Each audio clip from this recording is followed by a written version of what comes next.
ಪ್ರಾರ್ಥನಾ ಪತ್ರಿಕೆ ದಿನಾಂಕ 13/6/2024 ಗುರುವಾರ. ಶಿರೋನಾಮೆ: ರೆಮ್ನೆಂಟ್ಸರ ಪ್ರಾರ್ಥನೆಯ ಕಾವಲು ಬುರುಜು. ಅಭೂತಪೂರ್ವ ಮತ್ತು ಎಂದಿಗೂ ಪುನರಾವರ್ತನೆಯಾಗದಿರುವುದು. ಇಂದಿನ ವಾಕ್ಯ ಭಾಗ ಯೆಹೋಶುವ 10ನೇ ಅಧ್ಯಾಯ ವಚನ 10-14. ಯೆಹೋವನು ಈ ಪ್ರಕಾರ ಒಬ್ಬ ಮನುಷ್ಯನ ಮಾತಿಗೆ ಕಿವಿಗೊಟ್ಟ ದಿವಸವು ಅದಕ್ಕಿಂತ ಹಿಂದೆಯೂ ಮುಂದೆಯೂ ಇಲ್ಲವೇ ಇಲ್ಲ. ಯೆಹೋವನು ತಾನೇ ಇಸ್ರಾಯೇಲರಿಗೋಸ್ಕರ ಯುದ್ಧ ಮಾಡುತ್ತಾ ಇದ್ದನು. ರೆಮ್ನೆಂಟ್ಸ್ ಪವಿತ್ರ ಧ್ಯಾನ ಚಳುವಳಿಯ ಪ್ರಮುಖ ವ್ಯಕ್ತಿಗಳು. ನೀವು ಇದನ್ನು ಅರ್ಥ ಮಾಡಿಕೊಳ್ಳದಿದ್ದರೆ ಅತೀಂದ್ರಿಯ ಧ್ಯಾನ ಚಳುವಳಿಯನ್ನು ಮಾಡುವ ಸಂಸ್ಥೆಗಳಿಗೆ ನೀವು ಎಲ್ಲವನ್ನೂ ಕಳೆದುಕೊಳ್ಳುತ್ತೀರಿ. ನೀವು ಪವಿತ್ರ ಧ್ಯಾನದ ಮೂಲಕ 24 ಗಂಟೆಗಳ ಶಾಂತಿಯನ್ನು ಆನಂದಿಸಿದರೆ ನೀವು ನಿಜವಾಗಿಯೂ ಬಲವನ್ನು ಪಡೆಯುತ್ತೀರಿ.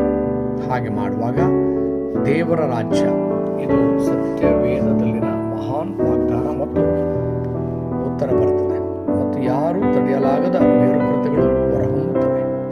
ಇದು ಶಾಶ್ವತತೆ ಹೊರತು ಬೇರೇನೂ ಅಲ್ಲ. ನಿಮಗಾಗಿ ಇಲ್ಲಿಂದ ಬರುವ ಉತ್ತರವು ಅಭೂತಪೂರ್ವವಾಗಿದೆ ಮತ್ತು ಎಂದಿಗೂ ಪುನರಾವರ್ತಿಸುವುದಿಲ್ಲ. ಇದರೊಂದಿಗೆ ಶಸ್ತ್ರಸಜ್ಜಿತವಾದ ನೀವು ಯಾವ ಪ್ರಾರ್ಥನೆಯನ್ನು ಮಾಡಬೇಕು? ಪರಿಶುದ್ಧ ತ್ರಿಯೇಕ ದೇವರ ಕಾವಲು ಬುರುಜು. ಆದಿಕಾಂಡ 1ನೇ ಅಧ್ಯಾಯ 27ನೇ ವಚನ, 2ನೇ ಅಧ್ಯಾಯ 7ನೇ ವಚನ ಮತ್ತು 2ನೇ ಅಧ್ಯಾಯ 18ನೇ ವಚನ. ಮತ್ತು ಸಿಂಹಾಸನದ ಕಾವಲು ಬುರುಜು. ನಿಮ್ಮೊಳಗೆ ನಿಲ್ಲುವಂತೆ ನೀವು ಪ್ರಾರ್ಥಿಸಬೇಕು. ಪರಿಣಾಮವಾಗಿ ಸಮಯ ಮತ್ತು ಸ್ಥಳವನ್ನು ಮೀರಿದ ಉತ್ತರವು ಹೊರಬರುತ್ತದೆ. ವೇದಿಕೆ, ಕಾವಲು ಗೊಬ್ಬರ ಮತ್ತು ಆಂಟೇನವನ್ನು ಎಬ್ಬಿಸಲಾಗುತ್ತದೆ.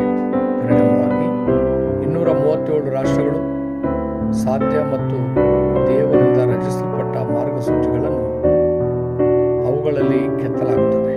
ಇದನ್ನು ಮಾಡುವುದರಿಂದ ನೀವು, ನಿಮ್ಮ ಸಭೆ ಮತ್ತು ನಿಮ್ಮ ವ್ಯಾಪಾರವು ಅಭೂತಪೂರ್ವ ಮತ್ತು ಎಂದಿಗೂ ಪುನರಾವರ್ತನೆಯಾಗದ ಉತ್ತರಗಳನ್ನು ಸ್ವೀಕರಿಸುತ್ತದೆ. ನಂತರ ಸತ್ಯವೇದದಲ್ಲಿನ ರೆಮ್ನೆಂಟ್ಸ್ ಮತ್ತು ಸುವಾರ್ಥ ಬೋಧಕರು ಅಭೂತಪೂರ್ವ ಮತ್ತು ಎಂದಿಗೂ ಪುನರಾವರ್ತನೆಯಾಗದ ಉತ್ತರಗಳನ್ನು ಹೇಗೆ ಪಡೆದರು? 1ನೇ ಅಂಶ: 7 ರೆಮ್ನೆಂಟ್ಸ್. ಪ್ರಾರ್ಥನೆಯೊಳಗೆ 7 ರೆಮ್ನೆಂಟ್ಸ್ ತಮ್ಮ CVDAB ಒಡಂಬಡಿಕೆ, ದರ್ಶನ, ಕನಸು, ಸ್ವರೂಪ, ಅಭ್ಯಾಸ ಮುಂಚಿತವಾಗಿ ಮತ್ತು ಇಂದಿನ ತಲೆಮಾರುಗಳು ನೋಡಲಾಗದಿದ್ದನ್ನು ವೀಕ್ಷಿಸಿದರು. ಜೊತೆಗೆ ಭವಿಷ್ಯದ ಪೀಳಿಗೆಯಂತೆ ಅವರು ತಮ್ಮ ಪ್ರಸ್ತುತ ನಾಯಕರಿಗೆ ಸಾಧ್ಯವಾಗದ್ದನ್ನು ನೋಡಿದರು. 2ನೇ ಅಂಶ: ನಂಬಿಕೆಯ ವೀರರು. ಇಬ್ರಿಯ 11ನೇ ಅಧ್ಯಾಯ 38ನೇ ವಚನ. ಇಬ್ರಿಯ 11ನೇ ಅಧ್ಯಾಯದಲ್ಲಿನ ನಂಬಿಕೆಯ ನಾಯಕರು ಯುಗದ ಅಂತ್ಯ ಮತ್ತು ವಿಪತ್ತುಗಳನ್ನು ನೋಡಿದರು ಮತ್ತು ಅದನ್ನು ಉಳಿಸಿದ ಕಾವಲುಗಾರರ ಪಾತ್ರವನ್ನು ವಹಿಸಿಕೊಂಡರು. ಆದುದರಿಂದಲೇ ಲೋಕವು ಅವರಿಗೆ ಯೋಗ್ಯವಾಗಿರಲಿಲ್ಲ ಎಂದು ಸತ್ಯವೇದದಲ್ಲಿ ಬರೆಯಲಾಗಿದೆ. 3ನೇ ಅಂಶ: ಸುವಾರ್ತಿಕ ಪೌಲನು. ಅಪೊಸ್ತಲರ ಕೃತ್ಯಗಳು 17ನೇ ಅಧ್ಯಾಯ ವಚನ 1, 18ನೇ ಅಧ್ಯಾಯ ವಚನ 4, 19ನೇ ಅಧ್ಯಾಯ ವಚನ 8.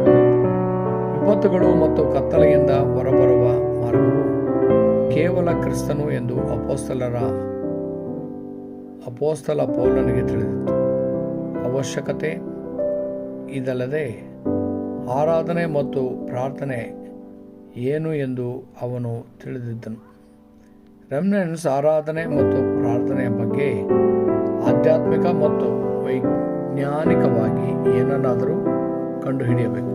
ಅಂತಿಮವಾಗಿ ನಿಜವಾದ ಉತ್ತರ, ದೇವರ ರಾಜ್ಯ ಏನೆಂದು ಪೌಲನಿಗೆ ನಿಖರವಾಗಿ ತಿಳಿದಿತ್ತು.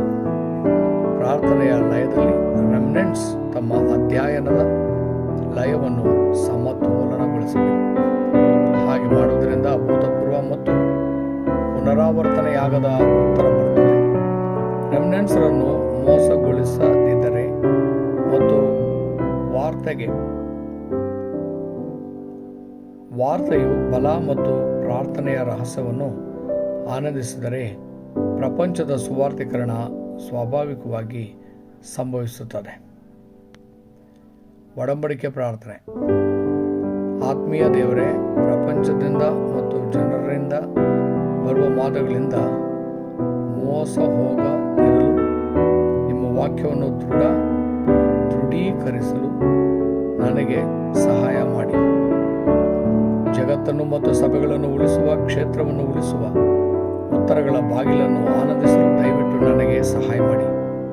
ನನ್ನ ವ್ಯವಹಾರ, ನನ್ನ ಅಧ್ಯಯನಗಳು ಮತ್ತು ದೇವರ ರಾಜ್ಯದ ರಹಸ್ಯಗಳಿಗೆ ಸಂಬಂಧಿಸಿದಂತೆ ಏಕಕಾಲಿಕ ಕೆಲಸಗಳು ಉದ್ಭವಿಸಲಿ. ಯೇಸು ಕ್ರಿಸ್ತನ ಹೆಸರಿನಲ್ಲಿ ನಾನು ಪ್ರಾರ್ಥಿಸುತ್ತೇನೆ. ಆಮೆನ್.